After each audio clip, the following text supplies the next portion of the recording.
بسم اللہ الرحمن الرحیم۔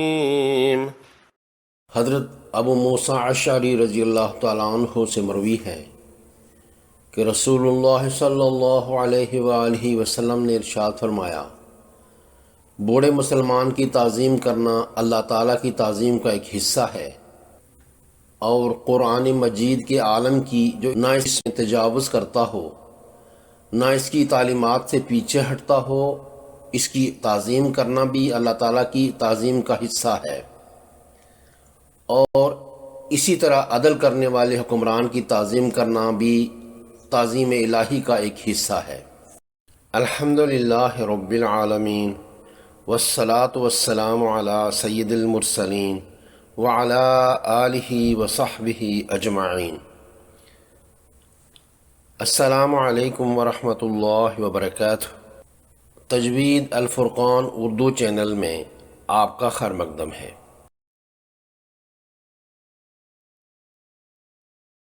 جن خوش نصیب اشخاص کو اللہ کریم قرآن مجید کی تلاوت کی توفیق عطا فرماتے ہیں، وہ جانتے ہیں کہ قرآن حکیم کے صفحات میں کہیں کہیں ایک چھوٹا سا نون زیر کے ساتھ لکھا ہوا ہوتا ہے۔ یہ نون قطنی کہلاتا ہے۔ آج کا سبق اسی نون قطنی پر ہے۔ یہ کیوں لکھا جاتا ہے، اس کو کیسے پڑھا جاتا ہے، اس کو چھوڑنے کا کیا حکم ہے، ان سب معاملات پر باری باری بات کریں گے انشاءاللہ تعالی۔ ویڈیو کو آخر تک دیکھیے۔ اس سبق کے مدرجات کو سمجھنے کے لیے کچھ اصطلاحات کو اپنے ذہن میں تازہ کرنا ہوگا جو کہ ہم نے پہلے پڑھی ہوئی ہیں، اور ان کو نئے سرے سے تازہ کر لیتے ہیں۔ تنوین، دو زبر، دو زیر اور دو پیش والے حروف کو تنوین کہتے ہیں۔ ان حروف کی ادائیگی پر نون کی آواز پیدا ہوتی ہے، جیسے با دو زبر بن، با دو زیر بن، با دو پیش بن۔ آپ نے غور کیا کہ کسی قسم کی بھی تنوین ہو، زبر، زیر یا پیش کی، ادائیگی پر نون ساکن کی آواز آتی ہے۔ اس نون کو پوشیدہ نون سمجھ لیں، کیونکہ یہ صرف نون کی آواز ہے، نون لکھا ہوا نہیں ہے۔ ساکن، ایسے حرف کو ساکن کہا جاتا ہے جس پر کوئی حرکت نہ ہو، یعنی زبر، زیر اور پیش میں سے کچھ بھی نہ ہو۔ اس حرف پر جزم کی علامت لکھی جاتی ہے، اور اس حرف کو اس سے پہلے آنے والے حرف کے ساتھ ملا کر پڑھا جاتا ہے، جیسے ام، لم۔ میم مجزوم ہے دونوں کلمات میں، اور حمزہ مفتوح سے ملا کر پڑھا گیا ہے ام، اور اگلا کلمہ لام مفتوح سے ملا کر پڑھا گیا ہے لم۔ لام زبر، میم مجزوم، لم۔ ساکن حرف اپنے سے پہلے حرف سے ملا کر پڑھا جاتا ہے، الگ سے نہیں پڑھا جا سکتا۔ تشدید، تشدید والا حرف یعنی مشدد حرف میں دو حروف ایک جیسے ہوتے ہیں، جن میں سے پہلا ساکن ہوتا ہے اور دوسرا متحرک۔ پہلا ساکن حرف پچھلی حرف سے ملا کر پڑھنا ہوتا ہے، اور دوسرا متحرک حرف کو اس کے بعد ادا کرنا ہوتا ہے۔ مثلا ربا، با مشدد کے اندر دو با ہیں، ایک پہلا مجزوم ہے اور دوسرا مفتوح ہے۔ را کو با مجزوم سے ملا کر پڑھیں گے رب، اور پھر با مفتوح کا الگ سے تلفظ کریں گے با، ربا۔ حمزۃ الوصل کا مکمل سبق ویڈیو نمبر 30 میں دیا گیا تھا۔ اگر آپ نے وہ ویڈیو نہیں دیکھی تو اب دیکھ لیں، اس کا لنک ڈسکرپشن میں موجود ہے۔ یہاں اتنا کہنا کافی ہے کہ حمزۃ الوصل ایسی عارضی حمزہ ہوتی ہے جس کو وقف کے بعد آنے پر پڑھنا ہوتا ہے اور ملا کر پڑھتے ہوئے گرا دیا جاتا ہے۔ نون قطنی کی وجہ تسمیہ قطن عربی زبان میں روئی کو کہتے ہیں، کاٹن۔ چونکہ روئی کو دو کپڑوں کے درمیان سی لیا جاتا ہے، جیسے رضائی یا لحاف بنانے کے لیے، اسی وجہ سے اسے نون قطنی کہا جاتا ہے۔ یہ دو الفاظ کے درمیان میں لحاف کی روئی کی طرح چھپا ہوا ہوتا ہے۔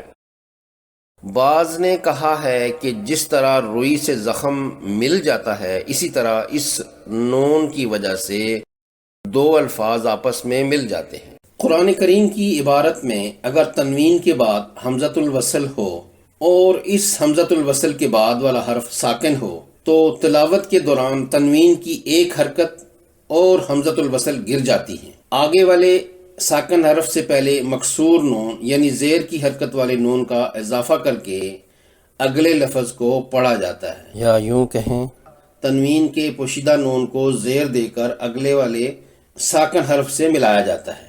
یہ نون زیر والا یعنی مکسور نون قطنی کہلاتا ہے۔ پاک و ہند کے لیے مخصوص رسم الخط والے قرآنی نسخوں میں یہ چھوٹا نون زیر کی حرکت کے ساتھ لکھا ہوا ملتا ہے۔ اس سے ہمارے لیے آسانی ہو گئی ہے۔ عثمانی رسم الخط والے نسخوں میں سے کسی پر یہ علامت دی گئی ہوتی ہے اور کسی پر نہیں۔ عرب چونکہ اہل زبان ہیں، اس طرح ان کے لیے مشکل نہیں ہوتی۔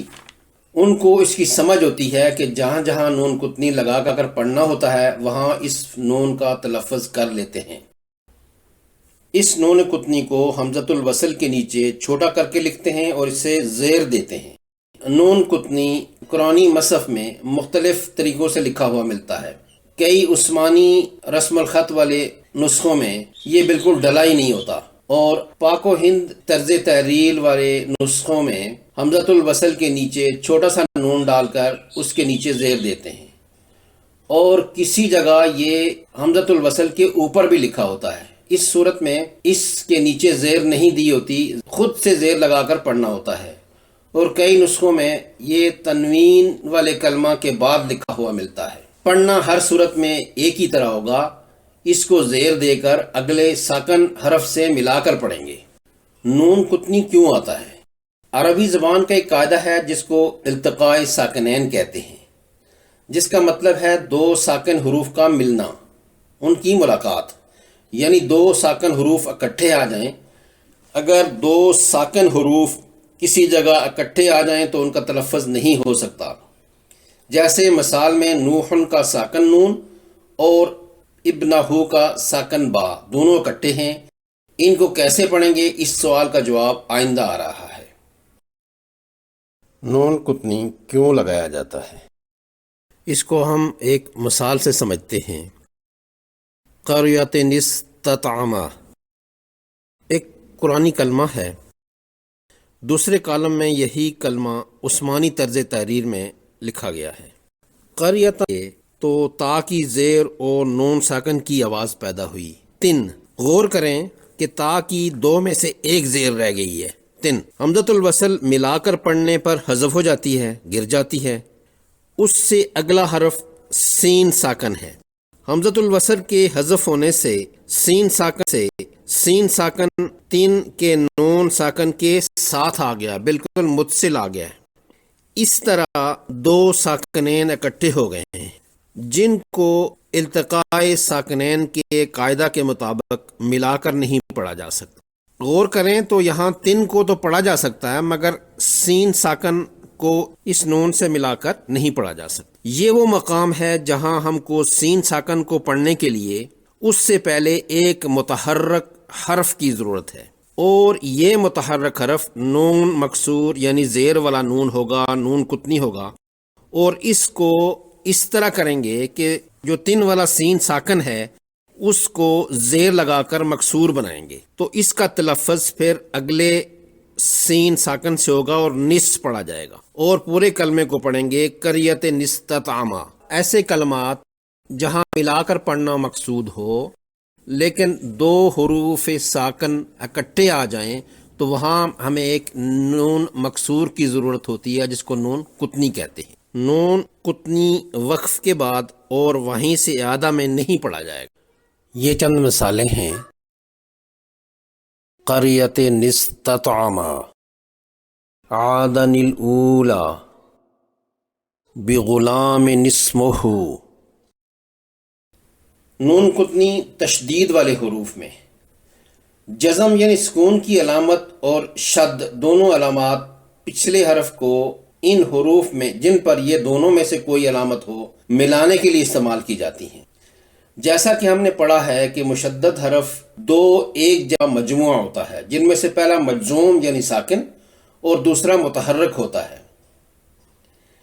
اگر تنوین کے بعد حمزۃ الوصل ہو اور اس کے بعد تشدید ہو یعنی مشدد حرف ہو تو وہاں بھی ملا کر پڑھنے کے لیے نون قطنی کا اضافہ کرنا پڑے گا۔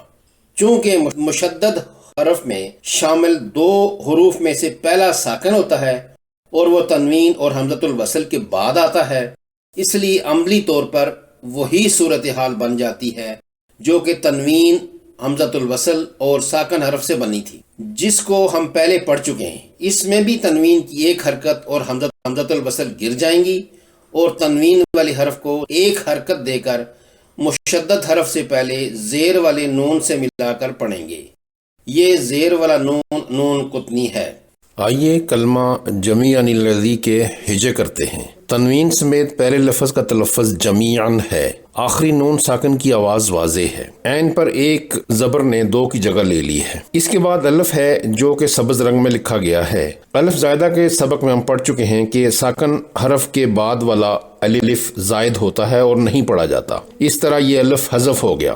سرخ رنگ میں حمزۃ الوصل ہے جو کہ ملا کر پڑھنے پر گر جاتی ہے۔ اس کے بعد لام ساکن ہے اور اس ساکن کے بعد معمول کے حروف ہیں جو کہ سارے پڑھے جائیں گے۔ غور سے دیکھیں تو نون ساکن اور لام ساکن اکٹھے ہو گئے ہیں، التقائی ساکنے کا قاعدہ لگے گا اور نون ساکن کو زیر دے کر نون قطنی بنا دیا جائے گا۔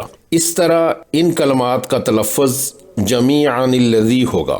دھیان رہے کہ چونکہ الف کو زائد ہونے کی وجہ سے پہلے ہی ہٹا چکے ہیں، اس لیے اسے نہ پڑھا جائے، صرف لکھنے میں آتا ہے، پڑھا نہیں جاتا۔ جمیعاً الذی نہ پڑھا جائے بلکہ جمیعاً الذی، اس کو لمبا نہیں کرنا۔ نون قطنی صرف وزن پڑھنا ہوتا ہے، وقفاً نہیں۔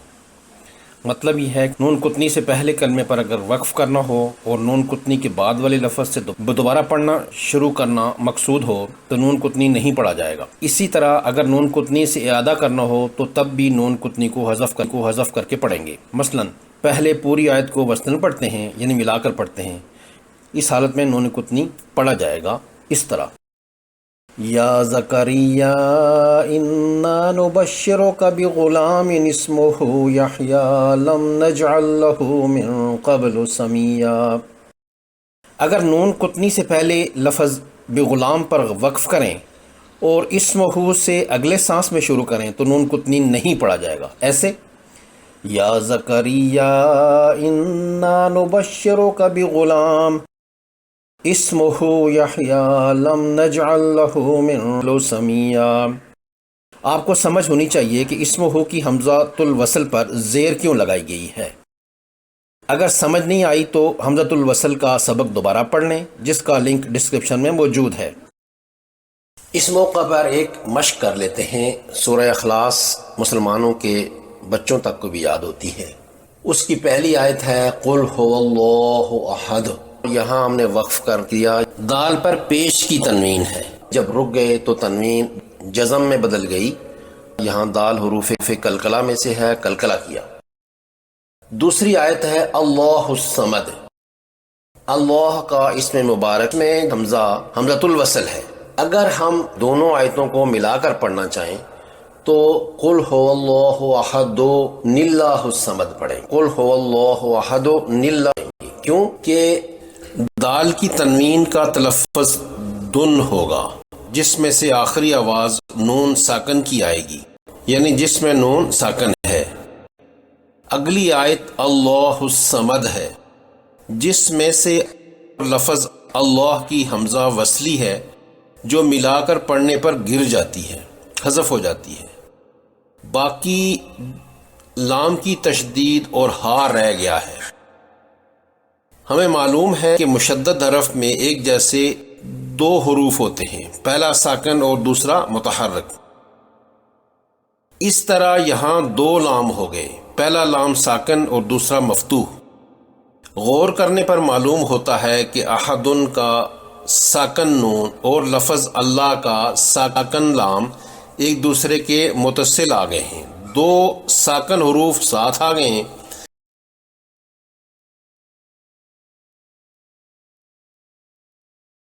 التقاء ساکنین کے قاعدہ کے مطابق دو ساکن حروف کو ملا کر نہیں پڑھا جا سکتا، اس لیے احدن کے نون ساکن کو مکسور نون یعنی زیر والے نون میں بدلنا ہوگا۔ احدن کی ایک حرکت پہلے ہی کم ہو چکی ہے، اس طرح قل هو اللہ احد اللہ الصمد پڑھنا درست ہے۔